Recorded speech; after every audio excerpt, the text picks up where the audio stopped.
Well, either way.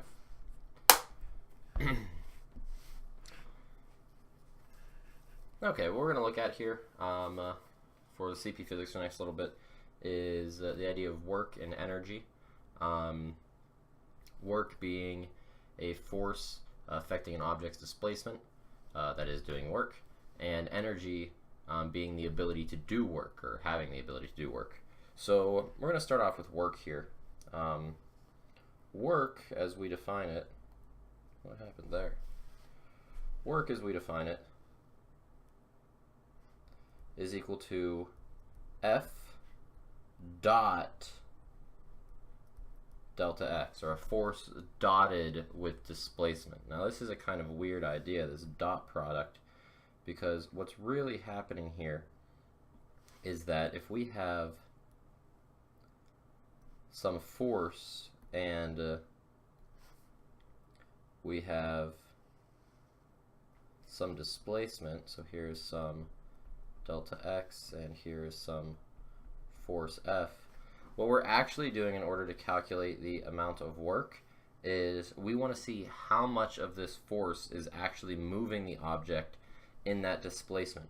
So if I had an object like a box, for example, and I attached a rope to it and I kind of pulled it like this, because I'm kind of pulling the rope up at an angle because I'm fairly tall, the box is going to slide like this here. So we see this kind of picture above.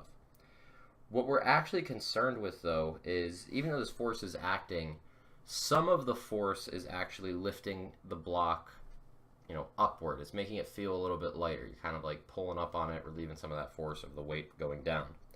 Only some of the force is actually causing the block to be pushed over.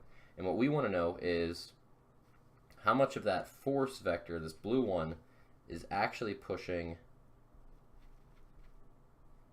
that way. That's what we care about. And if we take a look at these vectors here, if this is like the y force vector and this is the x force vector down here, this x force vector, if we play a little bit of SOHCAHTOA with this angle right here, remember SOHCAHTOA, sine, cosine, that's an A, and tangent. If we look at our cosine component here with the adjacent and hypotenuse sides, then our adjacent side, fx, is going to be equal to f cosine of that angle. And that's what we're actually concerned with, that's causing our box to move. So this dot product here is looking for this component acting parallel to the direction of motion. This is the f cosine of theta term.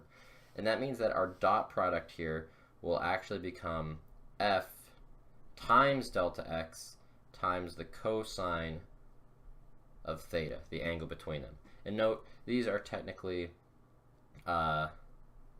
magnitudes, so they're absolute values. That's what you care about, because we get our direction out of that due to the cosine of theta. This means that our work is positive when cosine, or rather when the angle of cosine is less than 90 degrees. Work is equal to 0 when the angle is exactly 90 degrees, because cosine of 90 is 0 from the unit circle. And we see our work is negative when our angle theta is greater than 90 degrees. And really that angle is going to max out at 180 degrees, because if your force is going left and your object was sliding to the right, let's say you have some friction, a box is sliding and it's slowing down, that angle there is 180. You can't really have a greater than 180 angle, because if you have somehow that force there, then, well, it's always the smallest angle between your two force vectors. So 180 is the largest you can get there. That's kind of our idea of work like that. So if we want to take kind of a look at